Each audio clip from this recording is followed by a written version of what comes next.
Marie-Estelle Dupont, 15h, 16h sur Europe 1. Romain Desarbres.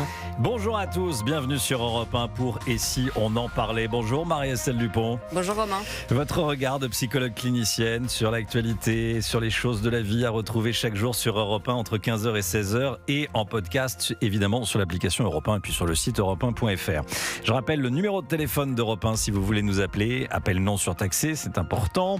01 80 20 39 21. 01 80 20 39 21. Aujourd'hui Marie-Estelle Dupont, on va parler d'un sujet qui nous concerne, nous a concernés ou nous concernera tous un jour, la retraite et plus précisément le passage parfois compliqué entre l'emploi et la retraite, Marie-Estelle. Le départ à la retraite. Oui. Et dire que tous ces cons étaient là pour moi. C'est sur cette réflexion de Jean-Michel, au pot de départ organisé par ses collègues, que s'ouvre le roman désopilant de Julien M. J'ai rencontré Julien à Marseille il y a quelques années lors d'un salon du livre. Il était venu me voir à ma table et m'avait offert « Sur mes épaules, tu bâtiras ton monde », un roman plus tragique sur le deuil chez l'enfant. Nous avions parlé évidemment de nos bambins et de cette crainte de ne pas leur transmettre ce dont ils avaient besoin pour avancer avec confiance dans la vie. Revoilà Julien cette fois, qui m'a fait rire pendant tout un week-end. Il vient nous parler du départ à la retraite avec son dernier livre, Le pot de départ. C'est une comédie hilarante, réaliste, tendre et décapante sur cette période à la fois fantasmée pour le temps qu'elle offre et redoutée, la retraite. Alors quand Romain Desarbres m'a dit il faut absolument qu'on parle du départ à la retraite, car beaucoup de personnes l'appréhendent et d'autres l'attendent avec impatience, je lui ai dit « Romain, j'ai l'homme de la situation ». Sylvie, la femme de Jean-Michel, devant l'inquiétude grandissante de son mari qui s'apprête à quitter l'entreprise de publicité où il a fait toute sa carrière, les inscrit à un stage de préparation. Dans un joli château du Loiret, Jean-Michel va apprendre qu'un couple retraité sur 3 divorce et s'apercevoir que, sous leurs airs de couple parfait, Brigitte Botox et son mari banquier et golfeur confirmeront les statistiques. Un roman qui devrait être remboursé par la Sécurité sociale, chers auditeurs d'Europe 1, tant le regard posé par Julien sait doser parfaitement ses personnages, juste assez caricaturaux pour être drôles et juste assez réalistes pour être attachants. J'en veux pour preuve Jean-Michel, qui entre deux saillies contre sa belle-fille qu'il a rebaptisée sa moche fille, tant elle l'exaspère, saura faire de cette expérience un moment salutaire de remise en question, au cours duquel il prendra une décision qui va changer le cours de sa vie et de celle de son épouse. Bonjour Julien.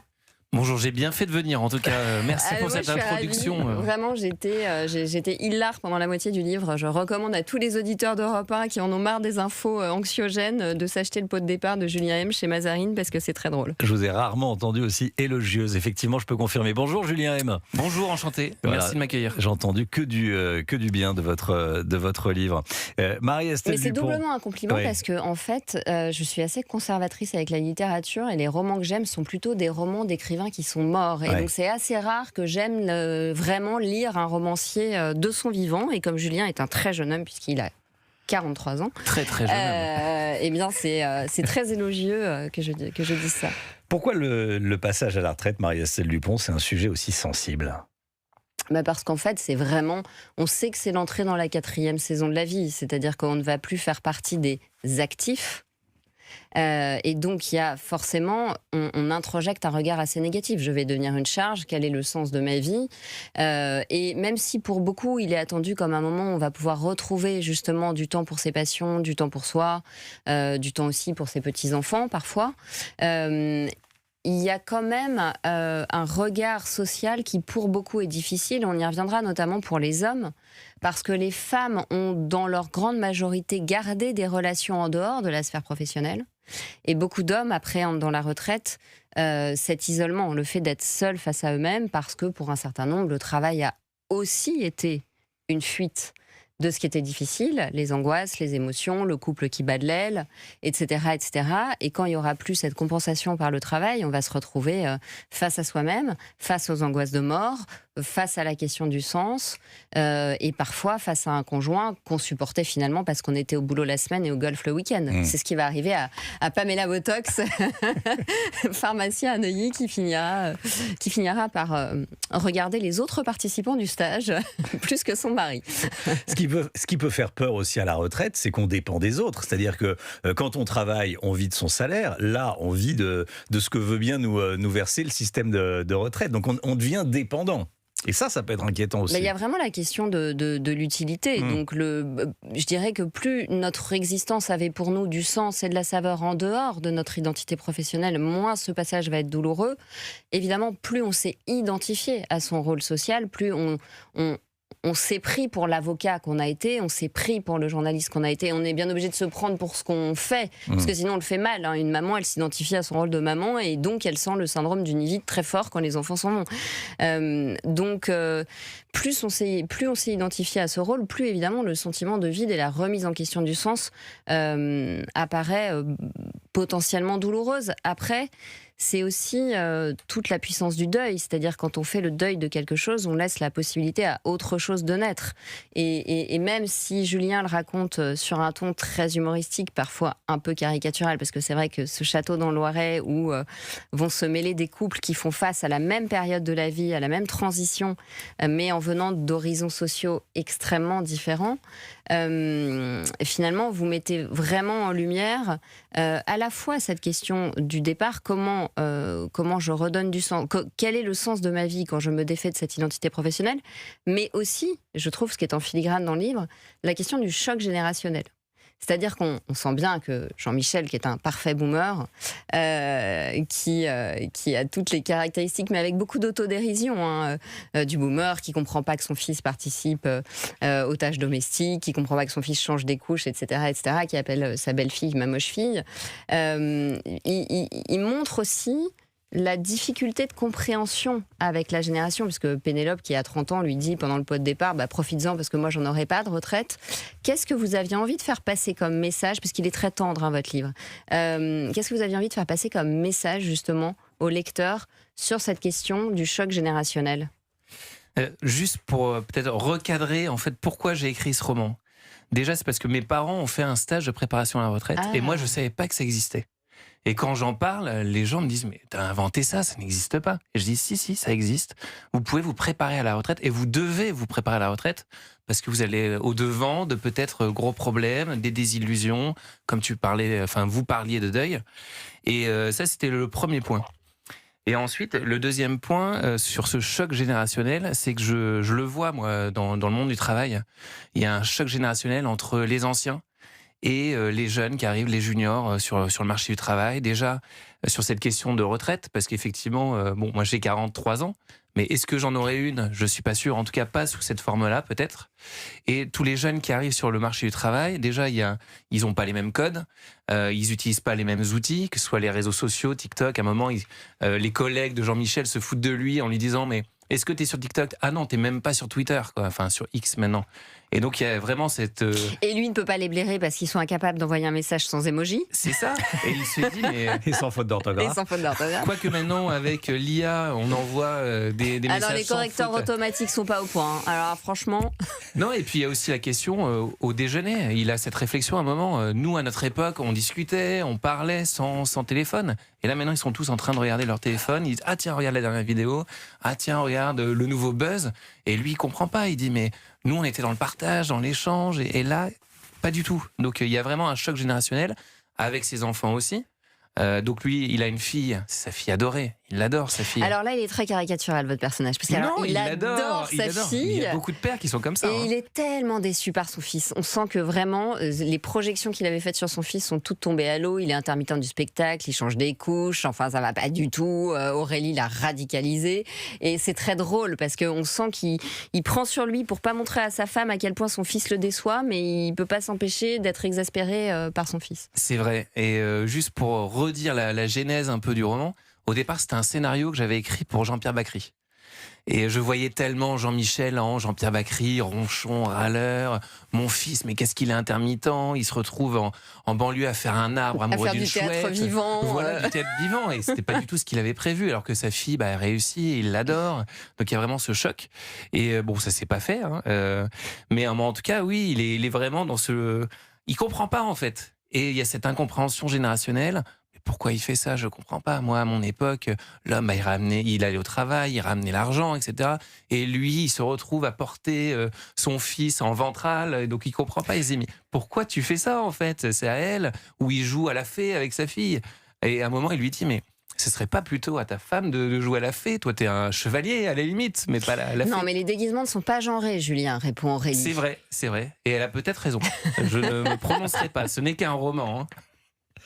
Je reviens sur ce que vous nous disiez au début sur la jeunesse de votre livre, c'est-à-dire vos parents qui parlent d'un stage de préparation à la retraite. On y apprend quoi? C'est un stage de préparation pour la vie personnelle ou la vie professionnelle? Non, c'est vraiment pour la vie personnelle en fait. D'accord.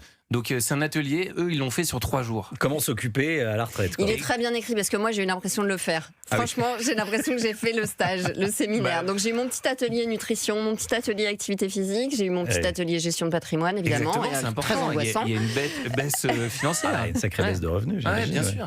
Et en fait, quand ils m'ont annoncé ça, donc je savais pas que ça existait, ils me disent, moi je commence à rire, je me dis, mais vous avez besoin de vous préparer à ne rien faire, hein, vraiment. Et ils commencent à me parler, mais en fait, ça peut être vraiment, comme vous disiez tout à l'heure, ça peut être un deuil. Quand on s'est identifié totalement avec son métier, pour nous, notre identité, on passe du faire au être d'un seul coup. Et qui je suis vraiment une fois que je n'ai plus mon statut social. Alors, je crois que dans notre société, ce qui est difficile, c'est de passer du faire à l'être, parce qu'on a tendance à penser les choses de manière binaire, en disant... On passe du faire au non-faire. Mais en fait, c'est pas le non-faire, c'est une autre forme de présence. On a fait une émission avec Serge Guérin, justement, sur l'importance des personnes qui ne travaillent plus dans ce qu'elles ont comme valeur ajoutée sur, justement, la relation avec les petits-enfants, la transmission des connaissances, l'émerveillement, la transmission d'un savoir-faire aussi, d'un savoir recevoir chez soi, d'un savoir faire certaines choses qu'on n'a pas le temps de transmettre ou qu'on ne sait pas transmettre à nos enfants quand on est à fond dans la logistique, le travail et l'éducation. Et en fait, je pense que notre société a du mal à penser que le contraire de faire, c'est pas ne pas faire. Ça peut être, justement, être. Mais il y a une vraie question de sémantique et de vocabulaire. On parle d'actifs. Qu'est-ce que c'est le contrat actif? C'est-à-dire que c'est des passifs, les retraités, c'est-à-dire j'ai battu en retraite. Il a cette question, Jean-Michel, il dit, moi je suis un passif, c'est pour ça que Pénélope elle se fout de moi. Oui, je vais lire pour les auditeurs d'Europe 1 quand même, pour leur donner le ton. Il y a cette question. Le début du livre. Juste le début du livre. Et dire que tous ces cons étaient là pour moi. Tous mes collègues s'étaient réunis pour célébrer mon départ à la retraite. Des stagiaires qui ne me connaissaient même pas avaient été missionnés pour décorer la cafétéria et le résultat était pathétique. Au-dessus du buffet froid pendouillaient des ballons multicolores ridicules et une banderole à l'écriture maladroite. « Au revoir Jean-Michel ». La boîte savait dire adieu. Il y avait Alex, Loïc et Pénélope, mes voisins d'Open Space, des trentenaires accros au smartphone, incapables de s'exprimer sans hashtag ni emoji. Tout le service communication, ainsi que des visages plus ou moins connus de l'informatique. Quelques commerciaux, reconnaissables à leurs chemises cintrées et à leurs cheveux gominés. La petite brune du 4e étage que je confondais toujours avec la comptable du 5e. À moins que ça ne soit l'inverse.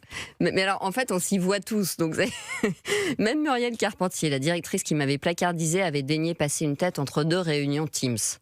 Sans doute pour s'assurer que je me barrais bien. Voilà, donc ça c'est les premières lignes du départ. Ça donne le ton. Alors il y a notamment ce couple avec cette pharmacien qui est à Neuilly et puis son mari qui est gestionnaire de patrimoine et qui joue au golf. Et alors notre personnage qu'on aime beaucoup à la fin du livre, Jean-Michel, est très attachant, qui est tout à fait fasciné par celle qu'il surnomme Pamela Botox parce qu'elle lutte contre la loi de la gravité en faisant de la gym, en étant siliconée. Et puis finalement il s'aperçoit qu'en fait ça va pas du tout dans son couple et que sous des apparences parfaites, le couple bling-bling, finalement, est au bord du précipice. Donc c'est très drôle, c'est assez décapant. Et dans ces stages de préparation, alors justement, qu'est-ce qu'on apprend, qu'est-ce qu'on affronte? On affronte déjà à se préparer au vide. Parce que du jour au lendemain, le calendrier est vide, on ne reçoit plus d'appels, on voit plus de clients, plus de fournisseurs, plus de partenaires. Qu'est-ce qu'on fait? Comment on remplit ce temps libre? Et donc, c'est vraiment se préparer, poser la question, qu'est-ce que vous allez faire une fois que vous aurez tout ce temps devant vous? Parce que ça peut être vraiment un vertige d'avoir un temps aussi... Lundi matin, 9h. Voilà, qu'est-ce que vous faites? Je vais pas au travail. Qu'est-ce que vous faites? Exactement. Donc, ils apprennent justement à se poser la question, déjà. C'est déjà un premier pas à se poser la question. Quand ils sont en couple, est-ce que vous avez des projets communs ensemble?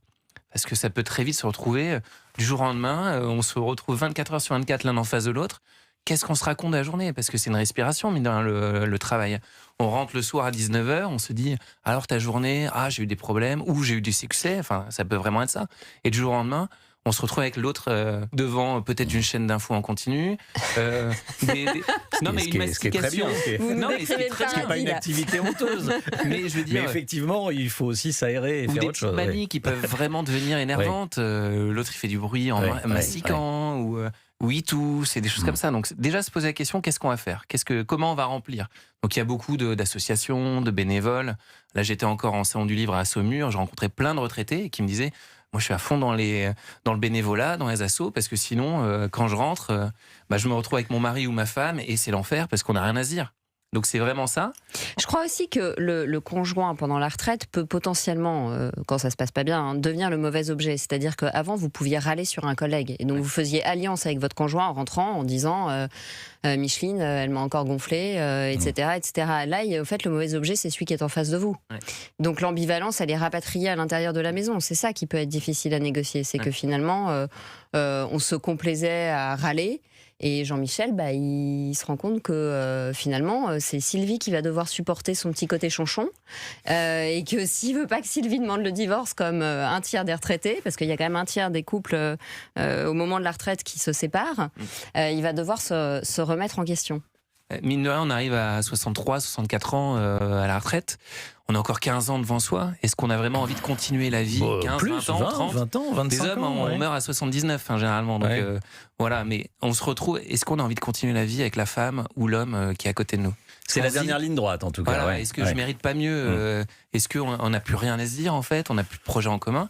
Est-ce que peut-être je peux pas retrouver l'amour ailleurs ? Il y a Martine qui vient de divorcer juste avant la retraite et elle se dit mais c'est une délivrance pour moi. Peut-être que je vais pouvoir voyager, rencontrer d'autres hommes et donc elle n'attend que ça. Et Jean-Michel, lui, il se rend compte qu'en fait Sylvie va peut-être le quitter. Parce qu'il est plus haut niveau. Physiquement, il se trouve, elle est encore belle, elle sourit, elle rit encore avec des hommes, elle danse avec d'autres hommes, parce qu'à un moment, il y a une soirée dansante. Et ça, c'est véridique, mes parents me l'ont raconté. Et lui se dit, mais moi, je suis un loser, en fait, et elle est en train de me quitter parce que je ne lui apporte plus ce qu'elle attend. Parce que je suis comme un vieux chien, en fait, trop nourri, qui tourne en rond dans l'appartement, en charentaise, en peignoir et robe de chambre. Et elle attend autre chose parce qu'elle veut déménager, elle veut voyager. C'est assez touchant d'ailleurs, ce passage dans le livre où il est dans sa chambre et puis il voit sa femme dans la salle de bain qui se déshabille et qui se prépare et qui se retourne et elle lui parle de ça. Elle lui parle de l'obsolescence du désir. Elle lui dit, mais moi, j'ai encore 20 ans avec toi, j'ai pas envie de passer 20 ans sans se toucher.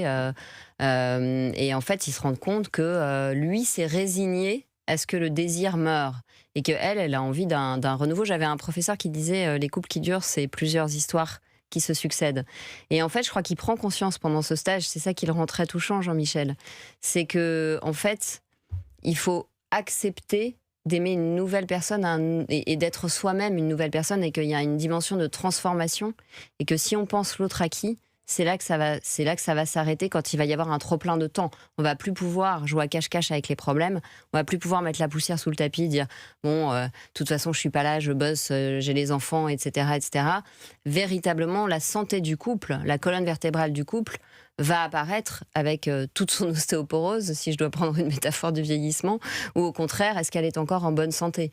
Et finalement, quand il voit sa femme être désirante, ça lui redonne envie, lui, de retrouver une autre partie de son masculin qu'il avait peut-être un petit peu mis de côté dans sa carrière. Parce que Sylvie, donc, elle lui fait le reproche, elle lui dit « tu ne me regardes plus, tu ne m'as pas touché depuis 3 ans ». Et moi, j'ai encore envie que tu me touches, j'ai encore envie de jouir. C'est pas parce que j'ai 63, 64 ans que ma vie sexuelle est terminée, en fait. Et lui, qui était dans une routine où il se satisfaisait, en fait, de cohabitation des corps, mais sans acte sexuel, il se dit, mais en fait, ma femme, elle veut encore avoir des rapports sexuels et moi, je lui apporte rien. Et il a cette image, il se tourne vers le miroir et il se voit nu. Et il se dit, mais moi, je ressemble plus à rien, alors qu'elle, elle est encore désirable. Il est gros, il s'est laissé aller, vraiment. Et il se dit, alors qu'elle, elle continue à faire un peu de sport, etc. Donc, il y a vraiment cette question du désir, même après 60 ans, et qui existe encore. Et c'est assez... D'ailleurs, je pense que dans le stage où cette femme est à côté d'une autre femme, Brigitte, qui, elle, prend beaucoup soin d'elle, il y a un espèce d'effet d'autorisation. C'est-à-dire que Sylvie se dit, je suis pas seulement une infirmière, je suis pas seulement la femme de Jean-Michel. Finalement, Brigitte, elle a le même âge que moi. et elle s'autorise à s'occuper d'elle, elle s'autorise à s'entretenir physiquement pour continuer à mettre des jupes courtes, etc. Pourquoi pas moi ? Et en fait, on la sent s'autoriser ça et dire je suis pas seulement la femme qui prend soin des autres, qui est infirmière, etc., etc. J'ai envie d'être désirante. Et du coup, elle tire vers le haut, Jean-Michel. Ouais, elle a cette phrase, donc elle était infirmière. Petite pause, effectivement. Petite pause. Et puis on va se retrouver dans un instant pour la suite de Et si on en parlait avec vous, Marie-Estelle Dupont. On est ravis d'accueillir aujourd'hui Julien M qui vient d'écrire le livre Le pot de départ. Voilà, le pot de départ à la retraite. Restez bien avec nous. Si vous voulez d'ailleurs intervenir, vous le savez, 01 80 20 39 21. Vous appelez le standard d'Europe 1. Amandine et Romane sont là pour prendre tous vos appels. Restez bien sur Europe 1, à tout de suite. Marie-Estelle Dupont, Romain Desarbres. 15h, 16h sur Europe 1. Bonjour tout le monde, ici Céline Dion. Céline Dion, semaine spéciale sur Europe 1. Vous avez manqué les préventes du concert de la star ? Europe 1 vous offre vos places pour le concert phénomène de Céline Dion. Pour 2 en carré or.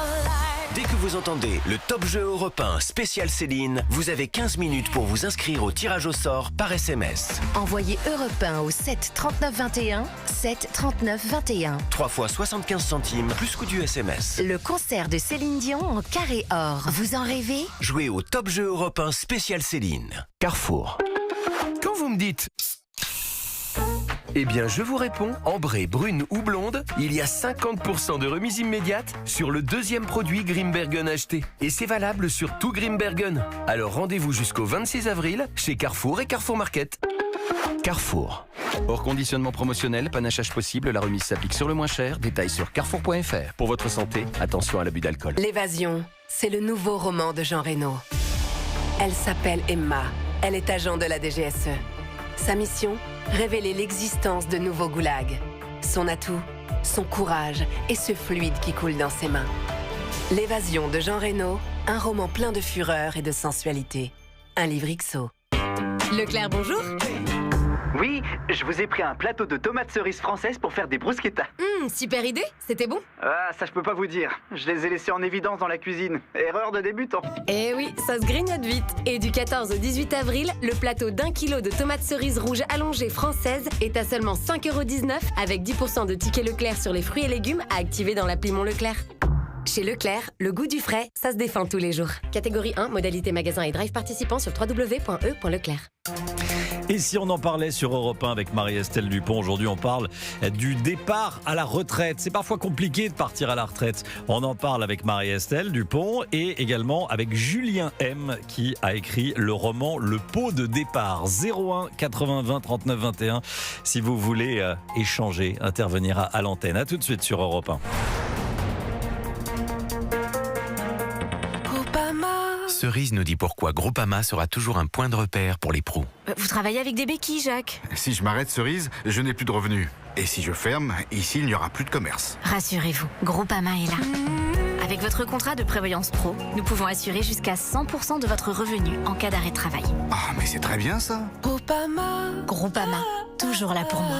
Plus d'infos sur groupamapro.fr. Leclerc, bonjour.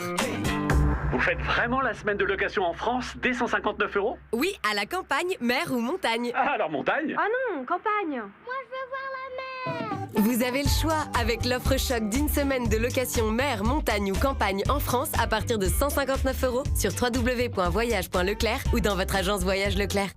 Tous les budgets ont droit à des vacances. Offre valable du 14 au 25 avril selon disponibilité, l'hébergement et la destination choisie. Hors frais de dossier, taxes de séjour et assurance Alliance Travel. Écoutez-vous quand vous tâchez votre nouveau poltronnet sofa en tissu? Non! Et quand vous vous rappelez qu'il est déhoussable et lavable dans votre machine à laver? Oui! Avec un poltronnet sofa entièrement déhoussable et lavable dans votre machine, les tâches ne sont plus un drame. Oui! Poltronnet sofa, solo divani di qualità. Voilà! Uniquement des canapés de qualité. Europe 1, le journal permanent. Il est 15h et les dernières informations, c'est avec Émilie Dez. Des enquêteurs financiers se sont rendus à l'Elysée ce matin au cœur de leurs investigations. Des contrats passés avec une même société pour les cérémonies d'entrée au Panthéon organisées entre 2002 et 2024. Les enquêteurs s'intéressent aux conditions d'attribution de ces contrats. Alors que Washington accueille aujourd'hui des pourparlers de paix entre le Liban et Israël, Emmanuel Macron dit avoir appelé Donald Trump et le président iranien à reprendre les négociations. Le président américain qui a instauré un blocus naval des ports d'Iran après l'échec de premiers pourparlers. Au moins 2 navires en provenance d'Iran ont traversé le détroit d'Ormuz malgré ce blocus. Emmanuel Macron co-présidera vendredi avec le Premier ministre britannique Keir Starmer une conférence avec les pays non belligérants volontaires pour restaurer la liberté de navigation dans le détroit. Depuis le début de la guerre, les prix à la pompe ont grimpé en France d'environ 15% pour l'essence et plus 35% pour le diesel. La mère et son fils, enlevés hier dans une affaire de crypto-monnaie, ont été libérés par le GIGN sans que la rançon réclamée n'ait été versée. 4 personnes ont été interpellées. Aucune hypothèse n'est privilégiée. 2 mineurs de 12 et 15 ans ont été interpellés après la mort d'un adolescent de 13 ans tué par balle. Émilie Dez, moi ce que je vous propose, c'est que vous preniez un petit peu d'eau. Tiens, regardez, il y a de l'eau ici dans le studio. Avant que vous vous étouffiez complètement, voilà, Émilie, tout va bien, bois un petit peu. Je pense que c'est le pollen, il y a souvent du pollen. Et alors ça m'arrive, c'est très très très désagréable. Vous êtes encore avec nous ou pas? Vous voulez que je termine le flash? Non, c'est gentil, merci, ça va mieux. Non, ça va mieux? Ça va mieux. Parfait. Allez, la suite du flash avec Émilie Dez. Aucune hypothèse n'est privilégiée. 2 mineurs de 12 et 15 ans ont été interpellés après la mort d'un adolescent de 13 ans tué par balle dans un centre commercial de Villefranche-sur-Saône. L'arme reste introuvable. Une enquête pour assassinat a été ouverte. Merci beaucoup, Émilie. Merci à vous. On vous retrouve à 16h. J'ai dit il est 15h, il est 15h30 évidemment. Et maintenant, il est 15h31. Et on vous retrouve à 16h. Merci. À tout à l'heure, Émilie Dez. Marie-Estelle Dupont, 15h, 16h sur Europe 1. Romain Desarbres. Et si on en parlait avec Marie-Estelle Dupont, on parle du passage à la retraite. Le passage à la retraite qui est parfois compliqué. C'est un moment compliqué. C'est un moment où on change de statut, voilà, et le regard des autres sur nous change également. Marie-Estelle Dupont. Tout le monde ne l'appréhende pas de la même manière, le passage à la retraite. C'est plus difficile pour les hommes que pour les femmes. Alors, tout le monde ne l'appréhende pas du tout de la même manière et ça rajoute une forme de complexité d'ailleurs. C'est-à-dire qu'on ne sait pas parce qu'on a des amis qui vivent la même séquence qu'ils l'appréhendent de la même façon. Vous pouvez le vivre véritablement comme une délivrance, tout simplement parce que vous êtes fatigué, parce que vous êtes à la fois occupé des enfants et vous avez eu un métier qui ne vous a pas passionné, qui était essentiellement alimentaire et pénible. Et dans ces cas-là, évidemment que c'est une délivrance.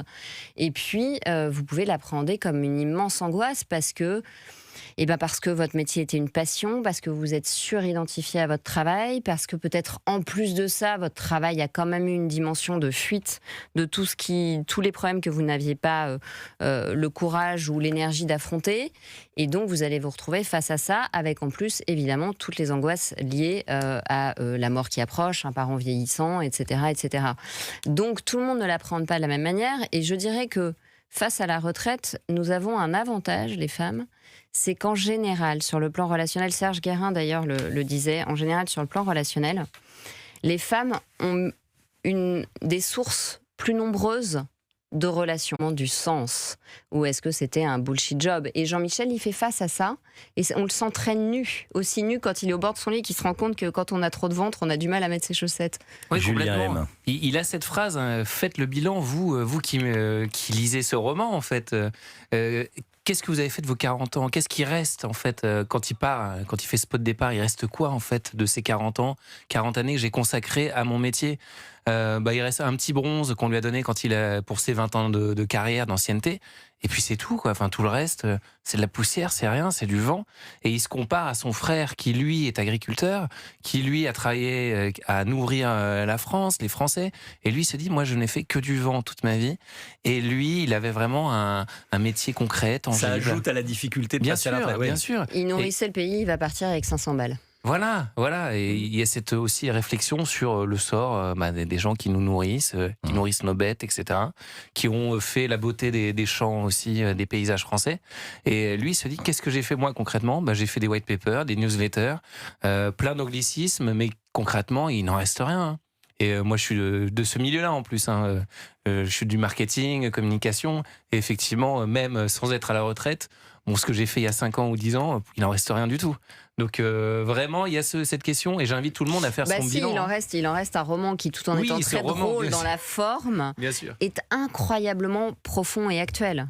À la fois sur l'écart générationnel, sur la question des bullshit jobs, sur ce que traverse le couple au moment de la retraite, avec ses incompréhensions, ses frustrations qui remontent. Sylvie, elle veut partir vivre en Bretagne. Jean-Michel ronchonne puisque c'est sa première réaction face à tout. Très ronchon. Et très chonchon. Vous l'aviez écrit pour Jean-Pierre Bacri. Oui, bien sûr. Il est très chonchon, Jean-Michel. Mais mine de rien, il y a une vraie question sur le projet. Où est-ce qu'on part ? Est-ce qu'on reste là ? Est-ce qu'on déménage ? Et il peut y avoir beaucoup d'écart entre ce que la femme veut, l'homme veut. Il y en a un qui veut rentrer s'occuper de peut-être sa mère, son frère, et l'autre qui veut rester là. Comment on fait quand on ne veut pas déménager au même endroit ? Et donc, il y a 2 couples qui sont comme ça. Donc, faut se poser la question avant. Voilà.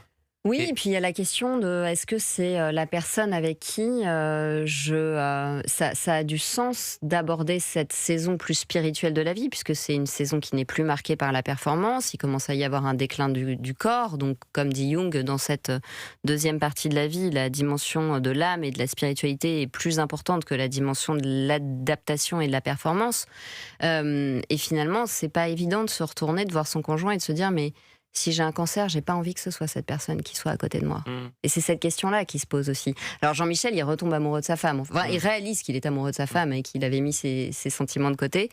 Mais il y a aussi des couples pour qui, non, finalement, en fait, c'est pas avec lui que je vais vouloir affronter ou avec elle les grandes difficultés. Un deuil, la perte de mes amis qui vont peut-être être frappés par la maladie avant moi. Si j'ai un cancer, j'ai pas envie que ce soit lui qui soit à côté de moi.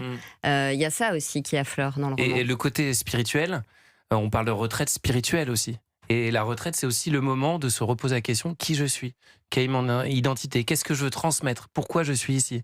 Et c'est pour ça qu'à un moment, il parle de transmission aux enfants et il comprend pas ces nouvelles générations qui ne veulent pas transmettre, qui veulent s'arrêter d'elles-mêmes en fait. Il parle comme d'un suicide d'une génération. 30% des moins de 30 ans ne veulent pas d'enfants. Le renouvellement des générations, qui va payer pour nous, qui va payer pour moi ? Enfin, je sais pas, mais en tout cas, c'est une vraie question. Et lui, il se dit. Mais l'identité, c'est aussi la transmission, et c'est pour ça qu'il est si proche de sa fille, moins de son fils, mais peut-être que ça va évoluer au cours du roman ou dans les années qui suivent. Marie-Estelle Dupont, que dire du mot retraite ? Déjà, en préparant l'émission, on s'est dit, voilà, retraite, comme vous disiez, battre en retraite, retrait, se retirer, c'est très négatif. Ça dépend, chaque cerveau projette des choses différentes. Le retrait, on peut le voir comme un moment. Moi, je sais pas, pour moi, se mettre en retrait, c'est plutôt une chance. C'est la possibilité de faire un pas de côté, d'observer, de faire le point, d'être au calme, d'être dans la paix. Parce que quand on est sur le devant de la scène, ça demande de s'adapter, de s'agiter, et donc on peut pas penser. Donc pour moi, le fait d'être en retrait, c'est aussi un moment de grande puissance, puisqu'on n'est pas en train de s'agiter, donc on est en train de penser, de prendre de la hauteur. Puis il y a des gens pour qui la retraite, c'est le déclin social, la fin de l'utilité, la dépression, la solitude, etc., etc. Notamment ce personnage très touchant qui arrive à la retraite en s'étant jamais marié, en n'ayant pas d'enfant. Bon, Jean-Claude. Et puis comme vous êtes un romancier très généreux, il va tomber amoureux pendant le stage, mais j'en dis pas plus. Jean-Claude, oui. Alors en plus, Jean-Claude a passé sa vie, comme il s'appelle Jean-Claude, à prendre des râteaux. Le pauvre. Mais c'est dur de s'appeler Jean-Claude alors qu'il y a Jean-Claude Duss. Enfin, je me mets à la place de tous les Jean-Claude des années 80, 90. C'est dur. Souvent, les Jean-Claude veulent qu'on les appelle JC d'ailleurs. Alors que Romain, en tout cas, c'était pas un prénom et dans les bronzés du ski, effectivement. C'est plus facile à porter. À propos, je vous transmets le message d'une auditrice qui m'a arrêté dans la rue récemment, Romain. En plus, votre partenaire est très bel homme, m'a-t-elle dit. Donc voilà, très bel homme. Mais ça, c'est parce que vous avez une hygiène de vie parfaite, vous ne buvez pas d'alcool, vous mangez des pastilles Vichy. Donc forcément, vous préservez votre capital jeunesse. J'essaye. Bon, on parle de la retraite aujourd'hui, du passage à la retraite, voilà, qui est parfois compliqué. C'est vrai que la retraite, on le voit, et je me fais la réflexion à chaque fois que je vois des manifestants contre les différentes réformes de retraite. Je me dis souvent, la retraite est présentée comme le Graal absolu. La vie va être merveilleuse à la retraite, ça va être formidable. Alors je veux partir le plus tôt possible, 61 ans, 60 ans, 62. Le ciel va s'éclaircir, la vie va être merveilleuse. En réalité, la retraite, elle est souvent comme la vie a été. Qu'est-ce que vous pouvez nous en dire, Marie-Estelle Dupont, de ça, cette espèce de mirage qu'est la retraite chez certains? D'abord, chez un certain nombre de personnes, ce fantasme que la retraite va être un moment merveilleux, c'est l'expression d'une souffrance dans le présent. Oui. Et après, ça va aller. Voilà, c'est le scénario. Et après, ça va aller mieux. C'est-à-dire qu'en fait, ils ne sont pas heureux dans leur activité professionnelle. Donc, il y a ce fantasme que d'avoir du temps va forcément vous rendre heureux. Mais effectivement, ce temps, il faut l'habiter. Alors, je pense qu'encore une fois, pour les femmes qui ont souvent cumulé l'activité professionnelle et l'activité d'éducation, la retraite est moins péjorative dans leur esprit parce que c'est enfin du temps pour soi, pour reprendre le temps de lire, de s'adonner à ses passions, etc. etc.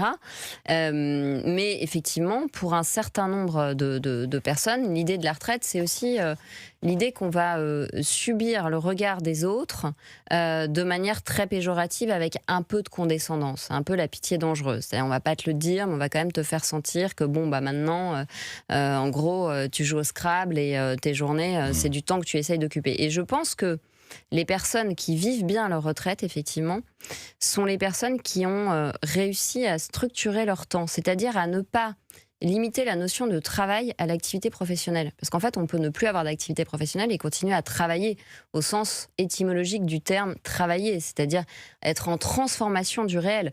Il y a plein de retraités qui disent « mais moi, ce qui me fait du bien, c'est qu'en fait, une fois par semaine, je vais donner des cours de soutien à des ados qui sont dans le quartier. En fait, je me sens utile, je suis dans la transmission. » Et je pense qu'effectivement, la notion de transmission est au cœur. Pouvoir lire tous les livres qu'elle n'a pas pu lire. Ah oui. Elle veut voyager, elle veut aller en Bretagne. Donc elle attend ça avec impatience. Et juste, je voulais revenir sur la sémantique et le vocabulaire. Nous, on parle de retraite.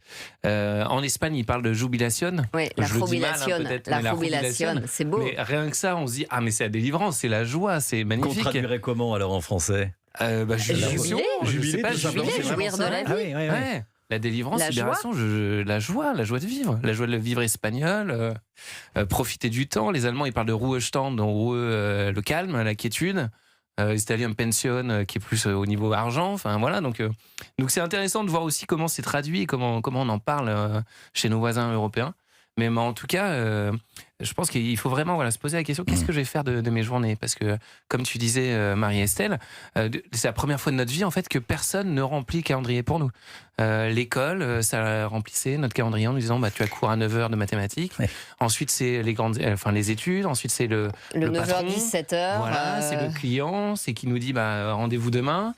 Et du coup, qui remplit... Le métro bondé. Voilà, qui remplit notre calendrier quand on a 64 ans, qu'on s'appelle Romain et qui le remplit? Voilà, c'est la vraie question. Il sera sur un terrain de tennis en pleine forme, au mieux de sa forme, j'en suis sûre. Attention, parce qu'il y a un moment, un prof qui parle justement des sports et il dit attention, le tennis c'est traumatique pour les genoux. Donc Romain, il faudra faire attention aux genoux, notamment sur dur. Sur terre battue, ça va. Mais moi j'ai une révélation parce que je me moque des gens qui jouent au paddle parce que je trouve que ces raquettes sont absolument ridicules. Là, ces espèces de toutes petites raquettes, on dirait un truc de rééducation pour cérébro-lésés. C'est sportif, attention. Et en fait, j'ai un ami qui m'a éclairé et qui m'a dit non mais attends, évidemment qu'ils jouent tous au paddle parce que passé 40 ans, les mecs ils ont plus la forme pour jouer au tennis. Moi je me dis pourquoi ils sont pas au tennis? Voilà. Donc Romain Desarbres, il arrive à être sur un terrain de tennis et donc il n'a pas battu en retraite. Les autres ils jouent au paddle. Et bravo. C'est moins glorieux. Et là, moi, je suis pas. On est. Oui, ça a plus de panache le tennis quand même. C'est ça, exactement. Sur la procrastination, tiens, c'est intéressant. Ça, vous l'avez évoqué sur le fait de quand on est loin de la retraite, comme nous, de se dire tiens, je ferai peut-être ça à la retraite. Tiens, quand je serai à la retraite, tiens, je ferai peut-être ça. Et puis en réalité, on le fait assez rarement. Qu'est-ce que vous pourriez nous en dire, Marie-Estelle Dupont, cette procrastination, cette espèce de vie magnifiée? Alors je pense qu'il y a deux choses. Il y a un versant mensonge à soi-même, c'est-à-dire que quand on dit j'ai pas le temps, c'est très souvent j'ai choisi de pas accorder la priorité à ça. En fait, on a toujours le temps quand c'est prioritaire. Si on n'a pas le temps, c'est que c'est pas prioritaire. Et parfois, on a du mal à s'avouer que quelque chose n'est pas prioritaire. Donc, on dit je le ferai plus tard. Oui. Et évidemment, on le fera pas plus tard parce que comme c'est pas prioritaire, on n'aura pas le goût de le faire quand on aura le temps de le faire et on le fera jamais. Et puis, encore une fois, je pense que quand on a un cumul de mandats qui fait qu'à la fois on élève des enfants, en même temps on travaille, etc. Et que une femme, elle doit cumuler à la fois le temps accordé à son couple, le temps accordé à ses enfants, le temps accordé à sa productivité économique et évidemment un peu de temps accordé à elle-même pour rester capable de faire tout ça. L'idée de je le ferai plus tard est un motif d'espoir. À un moment donné, je vais avoir des retrouvailles avec moi-même. Et c'est là qu'il y a un écart entre les hommes et les femmes. C'est que, en général, il y a plus de femmes qui ont une appétence pour l'introspection, les retrouvailles avec elles-mêmes, faire ce qu'elles aiment. Elles n'ont pas forcément besoin que ça vienne de l'extérieur. Très souvent, d'ailleurs, dans les couples, c'est les femmes qui lancent les initiatives pour les dîners, etc. Elles n'ont pas de mal à structurer le temps. Les hommes sont finalement plus en difficulté avec cette idée de faire face à moi. Moi, j'ai des hommes qui me disent « Oh là là, mais quand les enfants vont partir de la maison, ça va être terrible, parce que ça va pas avec ma femme, parce que je vais être face à moi-même, parce que je vais être face à mon propre vieillissement, et pour l'instant, ma carrière me suffit à ne pas voir que je vieillis et que finalement, j'ai mal aux articulations quand je me lève le matin. » Il y a un passage très drôle, d'ailleurs, dans votre livre sur ça. Et donc, finalement, pour les hommes, il y a un côté anxiogène à se retrouver face à tout ce qu'ils ont mis de côté et tout ce qu'ils ont fait. Mais nous, on le voit bien en psychothérapie. On a 70% de patients qui sont des femmes. Pour l'homme, la question de l'introspection est plus difficile. Et elle est parfois caricaturée parce que le développement personnel en a fait parfois quelque chose d'un peu ridicule. Et du coup, Jean-Michel voit dans ces jeunes qui se posent des questions sur eux-mêmes des êtres très dévirilisés et ridicules, en fait. Il n'en voit que le côté caricatural, il n'en voit pas le côté salutaire. Oui, et pour lui, c'est être faible, en fait, de se poser toutes ces questions. Et c'est là où il y a quelque chose qui est intéressant dans la rupture générationnelle. Moi, je vois mon père qui a 80 ans, pour lui, le développement personnel, mais c'est n'importe quoi. Enfin, est-ce que tu as besoin de ça ? Non. Alors que maintenant, les jeunes, 20, 30, 40 ans, on se pose toutes ces questions-là, même dans la parentalité. On en parlait tout à l'heure. La parentalité de mon père, de mon grand-père, c'est pas du tout la même que moi, qui a un enfant de 3 ans. Je m'investis beaucoup plus, je me pose beaucoup plus de questions par rapport à mon rôle. Et mon père ou mon grand-père ne se posait pas toutes ces questions. C'était l'homme de la famille, le patriarche. Et puis c'est tout, et ça doit filer droit. Et donc je pense qu'il y a une vraie introspection qui est nécessaire. Et d'ailleurs, à un moment, Sylvie le reproche à son mari. Elle lui dit, mais de toute façon, avec toi, dès qu'il y a un sujet sérieux, tu fuis. Soit tu t'énerves, soit tu dis que tu n'as pas le temps d'en discuter. Et c'est vrai que dans les couples, on voit souvent ça. C'est dès qu'il y a un sujet un peu où il faut se poser, où il y a un vrai enjeu, l'homme a tendance à fuir. À s'énerver. Pas toujours. Ça peut être la femme aussi. À tendance. Voilà. Pas toujours. Moi, c'est ce que j'observe autour de moi, en tout cas. Et c'est ce que je voulais montrer avec Jean-Michel, qui est l'ancienne génération et pour qui veut pas parler de ce genre de choses. Marie-Estelle Dupont, en réalité, le passage à la retraite, ce qui est parmi les choses les plus compliquées. Non, je vais illustrer avec un extrait. Ah bah oui. Donc ils sont dans une soirée du séminaire et chaque épouse exprime ses griefs à tour de rôle. Alain rentrait toujours beurré de ses soirées, Philippe avait froissé l'aile de sa Porsche Cayenne après un dîner trop arrosé et moi je prenais trop l'apéro. Après toutes ces années de vie commune, nos femmes n'avaient pas abandonné l'espoir de nous changer, de nous domestiquer. C'était leur côté missionnaire. Mère Teresa, elle rêvait encore de faire de nous des hommes meilleurs, des versions corrigées, civilisées, compatibles avec les discours policés et la parentalité positive. Mais nous, de notre côté, nous n'avions pas bougé d'un pouce. Nous n'avions pas mûri, nous avions juste vieilli. C'est toute la supercherie de la maturité masculine. On pense que les hommes deviennent sages avec le temps, mais ils sont seulement fatigués. Ce n'est pas le développement personnel, c'est de l'arthrose. Ce n'est pas une prise de conscience, c'est la chute du taux de testostérone. On sort moins, pas parce qu'on n'a plus l'énergie. On boit un verre au lieu de 3 parce que l'estomac brûle et qu'il va falloir prendre un Mopral. Et ça, on appelle être un homme mûr et équilibré. Voilà, c'est très drôle. Le livre est vraiment très bien écrit. En fait, la retraite, elle nous confronte à l'idée de vieillir. C'est ce que vous décrivez. C'est ça aussi. Oui, c'est la déchéance, le déclin physique. Et à un moment, il y a une scène où ils vont à la piscine Et ils se retrouvent tous les trois. Donc il y a Jean-Claude, Les trois dans le Alain et jacuzzi. Jean-Michel qui se retrouvent dans le slip de bain. Ils se regardent. Tiens, lui, il a morflé plus que moi. Donc on se rassure un peu comme on peut. Et ils se retrouvent, ils arrivent où il y a deux femmes, deux jeunes qui ont la trentaine, 25-30 ans dans le sauna. Elles les regardent et elles partent du sauna. Et ils se disent, bah, quand même, on sait qu'on est vieux, qu'on ressemble à rien, mais on est inoffensif. Et il y a cette vraie question du... comment on me perçoit maintenant ? Ah si, justement, et ils en souffrent. Et Jean-Michel, il en souffre parce que sa femme a mieux vieilli que lui. Et il se dit, bah tiens, elle est encore désirable, elle a encore envie de désirer, d'avoir des actes sexuels, alors que moi, bah, je ressemble plus à rien. Et comment je vais faire pour la reconquérir si je ne ressemble plus à rien ? Voilà, c'est un peu la question. Et d'ailleurs, il bat en retraite parce que quand le coach sportif arrive, il feint un malaise pour arrêter de courir.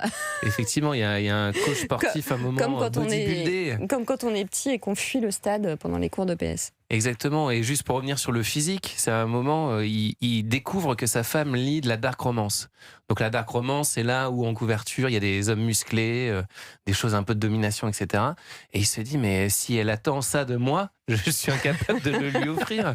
Ça avec beaucoup d'heures de gainage. Et du coup, c'est très dur pour lui. Il se dit, mais c'est la fin, elle va vraiment me quitter au bout des 3 jours. Ouais.